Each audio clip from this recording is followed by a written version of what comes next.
नमस्कार प्रेक्षकांनो, मालिकेचा काही चित्रपट असा प्रोमो रिअलाउड झाला आहे. आता इकडे जगन्नाथच्या एका भागिताने सावलीला जे काय सगळं सत्य ना ते सगळं सत्य कळून जातो. आता इकडे जगन्नाथ डायरेक्ट सावलीला सांगतो, तुझी मुलगी ज्या जगामध्ये तुझी मुलगी जिवंत आहे. आता इकडे सावलीला पण कळतो तिची मुलगी काही देखील गेली नव्हती ट्रेन खाली, तिची मुलगी जिवंत आहे.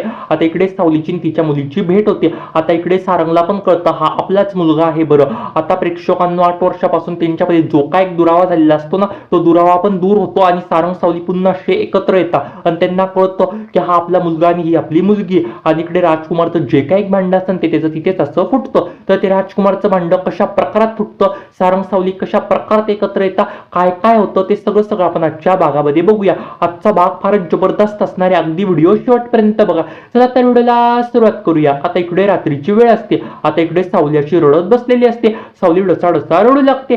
सावली बोलते, हे सगळं माझ्या मुलाबरोबर काय होऊन गेलं बरं, आज माझ्या मुलाचा वाढदिवस होता पण ते गुंड आले, ते गुंड माझ्या मुलाला घेऊन गेले. बरं, जर का एक दिवसाच्या आत मी पैसे काही देखील एक मॅनेज करू शकली नाही ना, तर ते गुंड माझ्या मुलाला ना कायमचं माझ्यापासून लांब असे घेऊन जातील. ते मला म्हटले एक दिवस मी त्याला काही देखील एक करणार नाही, पण नंतर मी त्याच्याबरोबर काय करेल मी ते काही देखील एक सांगू शकत नाही. आता माझ्या हातामध्ये फक्त एक दिवसाच्या आत मला काही देखील एकूण पैशाची मॅनेज केलीच पाहिजे. बरं, आता इकडे सावली पण डसा रडू लागत असते. आता प्रेक्षकांनो सारंगची पण त्या गावामध्ये मस्त अशी एंट्री होते. आता सारंग पण त्या गावामध्ये येतो. आता इकडे सारंग पण प्रेक्षकांनो देवळामध्ये जाणारच असतो. त्याच्या आतमध्ये ना प्रेक्षकांनो इथे बबलू, आता इथे बबलू पण सारंगला एका ठिकाणी घेऊन जातो. बरं, जिथे एक बाई असते तिचा नवरा काही देखील एक त्या जागी नसतो. तिच्या घरात तिच्या नवऱ्याने तिथनं गायब असं करून ठेवलेलं असतं. बरं, आता इकडे सारंग त्या गावामध्ये येऊन त्या घरातल्यांना फार असं धो असं धुवून काढतो. बरं, ते घरातले फार असे वाईट लोक असतात. बरं, आणि आता इकडे सारंग पण अख्ख्या गावातल्या लोकांचं तिथे असं मन जिंकतो. सगळे सारंग सोर असं करू लागत असतं. बरं, आता इकडे प्रेक्षकांनो सारंग त्या गावामध्ये येऊन असा पुरेपूर असा फेमस झालेला असतो, असा एकदम असा गाजलेला असतो. बरं, सारंग तिथे येऊन सारंग काय मस्त अशी हिरो सारखी त्या गावामध्ये अशी एंट्री करतो. बरं, आता इकडे प्रेक्षकांनो ना सारंग पण बोलतो आता देऊळ, आता इकडे एक विठ्ठलाचं देऊळ आहे. बरं, चल बरं बबलू आपण या विठ्ठलाच्या देवळामध्ये जाऊ. बरं, असं म्हणून प्रेक्षकांनो इकडे सारंग पण विठ्ठलाच्या देवळामध्ये जाणारच असतो. पण रस्त्यामध्ये प्रेक्षकांनो सारंगची गाडी अशी बंद पडते. बरं, आता इकडे सारंग बोलते काय झालं बरं माझ्या गाडीला, आणि प्रेक्षकांनी एक गुंड असतो विहीरला घेऊन तिथनं जाणारच असतो. बरं, आता प्रेक्षकांनी इकडे सारंग पण बोलतो हे सगळं काय होतंय बरं, हा माणूस मला अजिबात चांगला वाटत नाही. बरं, त्या माणसाच्या हातामध्ये प्रेक्षकांनो चाकू पण असतो. आता इकडे सारंग तो चाकू पाहतो. आता इकडे सारंग कसलाच काही विचार करत नाही, तिथून एक दगड घेतो, चटकन त्या माणसाला मारतो. तो दगड तो माणूस तसा खाली पडतो. बरं, आणि वीर बरोबर तिथनं असा पळ काढतो. आणि प्रेक्षकांना इकडे आता सारंग त्या माणसाला धो असा धुवून काढतो. बरं, प्रेक्षकांना त्या गुंडाचा चेहरा तो एकदम असा बघण्यासारखा झालेला असतो. आता इकडे बीर पण तिथनं सगळं मागणं ते सगळं बघू लागत असतो. बीर बोलतो वा वा वा वा एकदम मस्त काम केलं. बरं, एकदम मस्त अंकल तुम्ही एकदम भारी काम करताय. बरं, आता इकडे बीर पण पळत घरी जातो. पळत घरी जाऊन सावलीला सांगतो एक जण आले, त्या जणांनी ना मला वाचवलं. बरं, त्या गुंडापासून त्यांनी मला वाचवलं, त्या काकांनी मला त्या गुंडापासून वाचवलं. इकडे सावली बोलते बीर तो आला एकदम मस्त काम झालं. बरं, कोण होते ते महान व्यक्ती मला सांग बरं, मला त्यांच्याकडे घेऊन चल असं म्हणून आता इकडे बीर पण सावलीला त्या माणसाकडे घेऊन जातो, म्हणजेच काय सारंग पुढे घेऊन जातो. आता इकडे बीर म्हणतो हे बघ या अंकलनी मला ना वाचवलं. आता प्रेक्षकांना इकडे ना सावली बघते तर काय तो दुसरा तिसरा कोणी काही देखील एक नसतो, तो म्हणजे फक्त सारंग असतो. आता इकडे सावलीला प्रचंड असा धक्का लागतो. सावली बोलते काय सारंग सर इथे ह्या गावामध्ये इथे सारंग सर आले. आता प्रेक्षकांना इकडे सारंग पण बोलतो काय सावली तू इथे.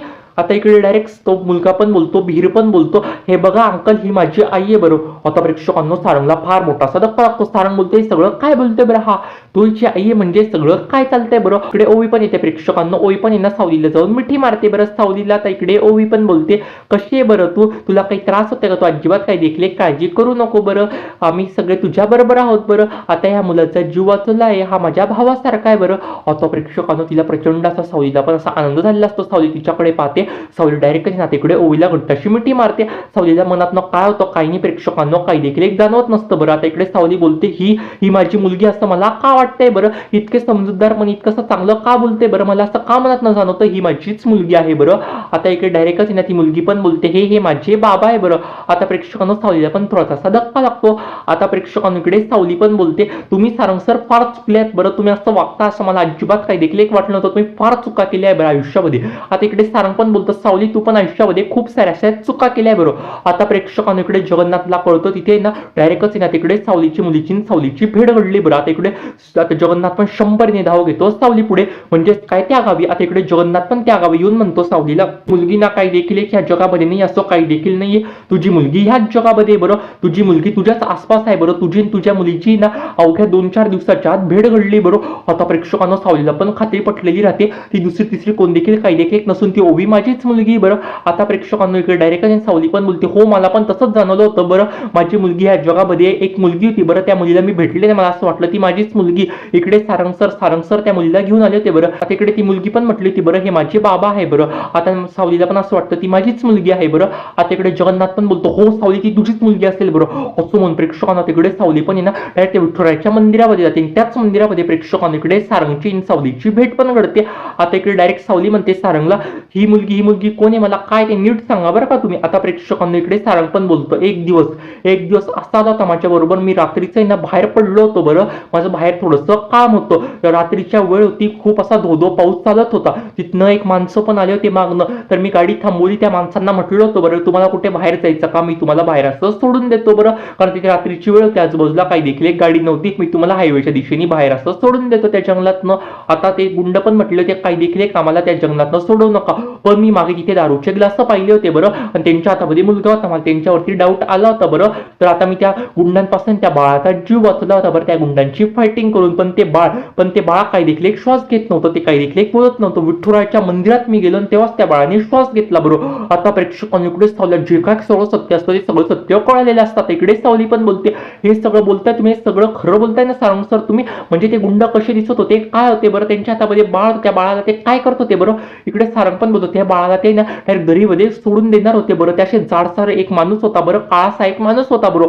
आता प्रेक्षकांना सावली जे काय सगळं सत्य ते सगळं सत्य कळतं. सावली बोलते अहो ती आपलीच मुलगी आहे ती दुसरी तिसरी कोण नसून ती आपलीच मुलगी. आता प्रेक्षकांना सारंगला तर प्रचंड असा आनंद. सारंग बोलतो काय सगळं काय बोलते बरं सावली तू. आता प्रेक्षकांना इकडे सावली पण बोलते ते गुंड आले होते ते ना ट्रेन म्हणणं माझ्या मुलीला घेऊन तिथनं पळाले होते बरं. पण मी पुन्हा त्या ट्रेनची चैन ओढून तिथेच थांबली होती बरं. आणि नंतर ते एक माणूस होता ना तो माणूस तिथेच ट्रेन खाली येऊन मरून गेला होता बरं. त्याच्या हातामध्ये बाळ पण होतं. पण मी त्या बाळाला अजिबात काही देखील एक पाहिलं नाही बरं. आणि मला असं वाटलं ती मुलगी आपलीच असेल बरं. मी तिला बघायची काही देखील एक हिंमत करू शकले नाही बरं. आता प्रेक्षकांना सारंगला पण खात्री पटलेली आहे ती मुलगी म्हणजे आपलीच आहे. आता प्रेक्षकांना जे काही सगळं सत्य असतं ते सगळं इकडे सारंगला कळलेलं असतं. आता इकडे डायरेक्टच आहे ना जगन्नाथ जे काही भाग घेत असतं ना प्रेक्षकांना ते आता इकडे खरं ठरलेलं असतं बरं. आता इकडे सावली पण बोलते मी तुम्हाला हीच गोड बातमी द्यायला घरी पण आले होते बरं. पण घरी कोण देखील काही देखील एक नव्हतं त्या दिवशी. मी तुम्हाला एक गोड बातमी द्यायचा फार असा प्रयत्न केला होता बरं. पण मी ती गोड बातमी तुम्हाला काही देखील एक देऊ शकली नाही. कारण की तिथे ना ते राजकुमार दादा आले होते त्यांनी मला बातमी काही देखील एक तुम्हाला देऊ दिली नाही बरं. आणि त्यांनी तुम्हाला फोन केला होता आणि तुम्ही ती गोष्ट काही देखील एक ऐकली नाही बरं. मी घरी थांबणार होते पण राजकुमार मला म्हटले ते तुम्ही अजिबात या घरी आता इकडे थांबू नको. सारंग बिलकुल चांगला वागत नाहीये बरं. सारंग पण बोलतो मला काही देखील तसा काही फोन तर आला नव्हता बरं. तसं काही तर अजिबात काही देखील एक घडलं नव्हतं बरं. आता प्रेक्षकांकडे सारंगला पण खात्री पडते राजकुमार मध्ये काहीतरी 100% गोंधळ आहे बरं. आता इकडे डायरेक्ट जगन्नाथ पण बोलतो त्या राजकुमारला ना असं वाटतंय त्याचा मूल आहे ना या सावलीनीच मारून टाकले बरं. याच्याकरता तो असा राजकुमार असं सगळं वागतोय बरं. तो राजकुमार अजिबात काही देखील एक चांगला नाहीये बरं. असं प्रेक्षकांना आता इकडे डायरेक्टच ना जगन्नाथ पण राजकुमारला ते बोलून घेतो बरं. आज इकडे जगन्नाथ पण राजकुमारला प्रेक्षकांना फार मोठी अशी शिक्षा देतो आणि राजकुमारचं जे काय एक भांडण असतं ते प्रेक्षकांना तिथेच फुटणार असतं बरं. आता इकडे डायरेक्टच ना जगन्नाथ पण बोलतो पोलिसांना याला घेऊन जा बरं. हा फार असा वाईट आहे बरं. प्रेक्षकांना इकडे ते पोलीस पण बोलतो हो आम्ही याला घेऊनच जाऊ बरं. हा माणूस फार असं चुकीचं वागत होता बरं.